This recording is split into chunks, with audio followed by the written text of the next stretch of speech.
Hello, good morning, good afternoon, good evening in some parts of the world. Of course, we're here at Alriga Restaurant, and with us is our very special guest, of course, the owner of Riga Restaurant, none other than Miss Ami Beth. Hello po. Good evening, Kumusta? Direk. Good morning pala. Good morning. Oo nga, ano? Sobrang ng 12? 12. After 12 na po kami.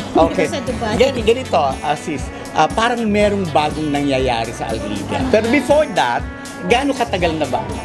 Balik po tayo, no? Itakat ko lang sa editing.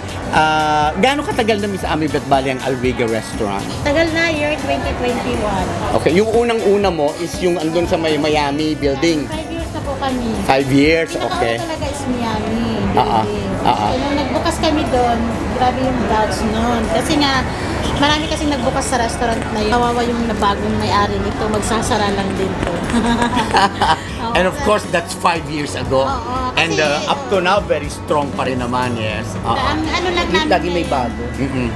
kasi ang Alriga Restaurant ay hindi lang restaurant pero ng bakery in one. Mhm. Oo. So pinag-isa na namin kasi pagkakain kayo, after nyo kumain, pagkape nyo kinabukasan pang take out, Andyan na. So ano kasi na siya, dati mas nakaseparate compact. siya. Oo, yes. Napansin nga namin. Actually, about ilang buwan na bali dun sa kabila? Bukas kami ng July. July, okay. Close kami 3 days ago. Okay, yeah. So, yung mga naghahanap po ng Alriga Bakery, yung mga suki na nagpupunta doon, just to remind you, andito na po. Yeah.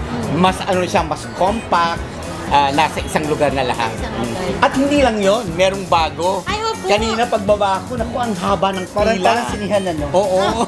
Nasabi, ano bang nangyayari? Parang Yung wala pala, walang ulan.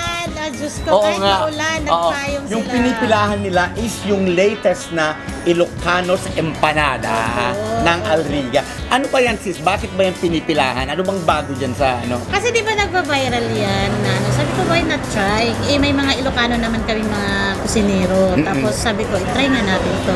Actually nag-start kami 1 month ago. Parang Okay. testing lang. Doon sa Delta, yung kiosk lang. So, nung nagsimula kami, ilang beses din namin binabago-bago yung mga ingredients namin. Kasi nga, yung mga customer namin, naghihingi kami ng feedback.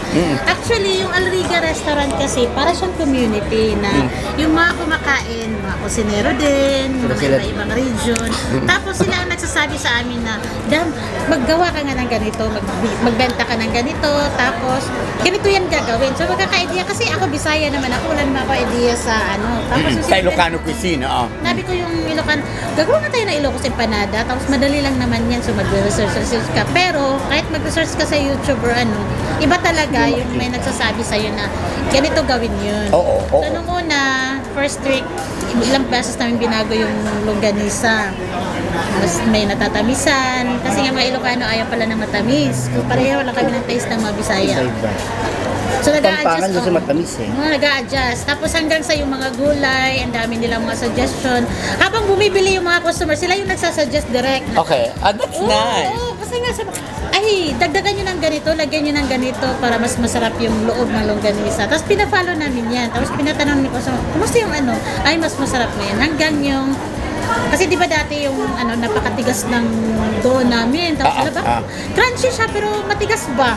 Sabi ko, ay matigas siya. Tapos kinabukasan i-adjust namin yung Adjust ano, naman, tubig yeah. or ano. Tapos hanggang sa nakuha namin, kasi may nagsabi sa amin na customer na, kasi ganito yung mixture niyan. Ito, pag haluin mo to, tapos ito yung tubig, ganun. Tapos, ganun pala. So, nung inano na namin, ganda na ng feedback ng customer. Tapos, ay, oo. Tapos Ayun hindi ngayon, hindi lang empanada. Meron na kaming empanachos. Talaga, empanachos, oo.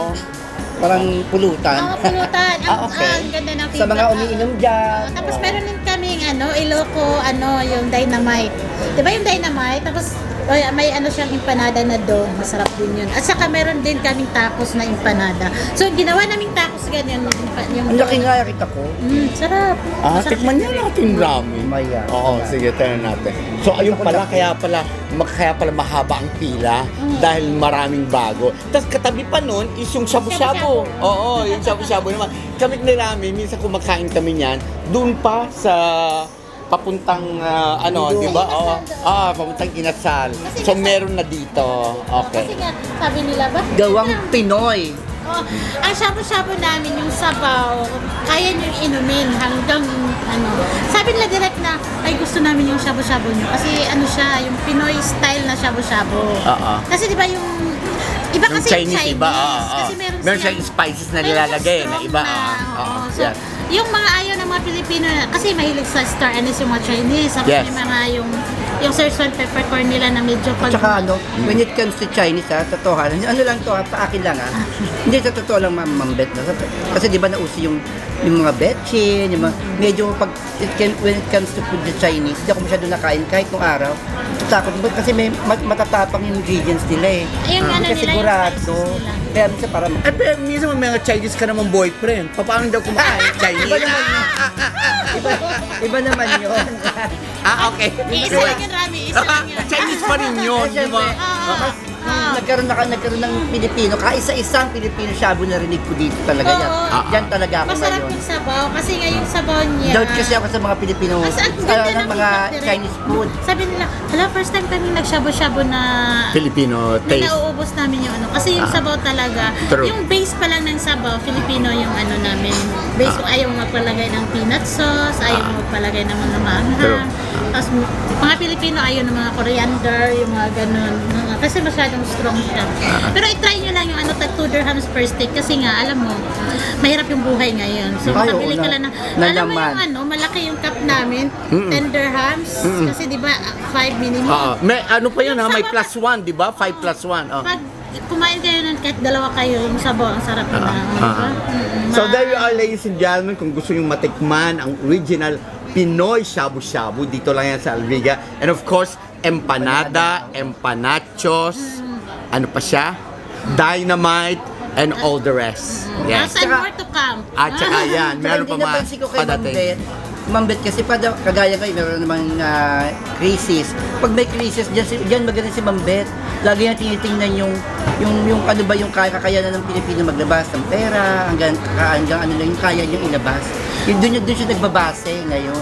Kasi nawalan ng trabaho na naman. Kasi Rami, Ganyan siya. pag nagninegosyo ka, kung gusto mong ang dami nagsara. Ang dami. Lalo na Kasi naman ngayon, walang trabaho. Ang hirap ng buhay dito ngayon. Tapos, alam mo, hindi pwede na you will go against the stream. Eh. Kailangan you will go with them.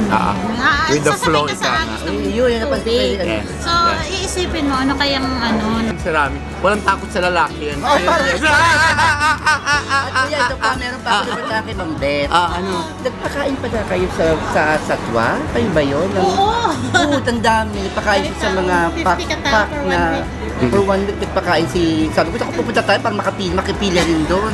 Ang layo naman, pamasahe, tulugin pa tayo. Ano ka ba? Minsan pag nagugutom tayo, pinapakain naman tayo dito ng Paano nyo libre. naisip yun, nagpakain? Bakit kayo nagpakain nun? Hindi, kasi sabi Nakita ko, ko siya. Hindi, nakita ko kasi ang dami talaga. Everyday, ano kasi, kung pwede ako maging, ako talaga yung kapitan dito sa Alvin. Dito ako, Kapitana. nandito talaga ako sa tindahan. So, since hindi naman, sa mga customer na kahit may-ari ka, parang kaparte ka nila. Alam mo, pag ikaw kasi nakikasalin mo ka sa kanila, nalalaman mo kung anong problema nila. Tapos yun, ang dami talaga. Everyday, 10, isang grupo sila, pumupunta dito direct. Sinasabi ko talaga, grabe ang dami walang trabaho. As in. Ano naman, naulit na naman. Ang dami. So, sabi ko, ang dami nila. Tapos, tinatanong ko sila, bakit ayaw nyo magpa-repatriate? Di ba, may repatriation naman yung government. Program, yes. Ayaw nila. Kasi nga, sabi nila, natatawa ko kasi nga, madam, mas grabe yung gera sa Pilipinas. Araw-araw nagigirahin ng pamilya mo kasi wala ka pang bili ng bigas. Bagay, no? Diba? Kung nandito na kami, mahirap na kaming bumalik kung uuwi pa. So makipagsapalaran lang. Ay, Kaya, pagsapalaran. mamatay ka na Sabi doon ko, sa bomba, wag yung sa gutom. Sabi ko, makakabalik naman kayo. Sabi niya, hindi kasi nga nung mga lalo na yung mga katulong. Diba? Ang dami na dito. Sinabi nga nila sa akin na dalawa yung choice. Either uuwi sila or hindi sila i-cancel ang mga amo nila. Nandito lang sila. Tapos maghahanap ng trabaho. Yun nga lang. Paano ka makahanap ng trabaho kung halos lahat ng tao naman naghahanap ng trabaho True. ngayon? Oo, true. Especially yung sa mga nangyayari ngayon. Kaya nga, sabi ng dyan mga tao parlor, Madam, inimain lang kita ha. Bakit ka nag-open na naman ng gera ngayon? Doon ako bilib kay Madam. Wala ka bang takot? Hindi ka ba natatakot? Sabi ko, Yun yung sinasabi naman ng the fearless. fearless. Parang ikaw, fearless sa lalaki. Yeah! Well, there you are. are, ladies and gentlemen, of course, another segment of Marites TV and UAE. And of course, we'd like to thank Ma'am Beth here. And of course, in behalf of Alriga Restaurant Management and staff, yes, we wish you the best. Keep safe po. And we'll see you on the next episode. Bye-bye.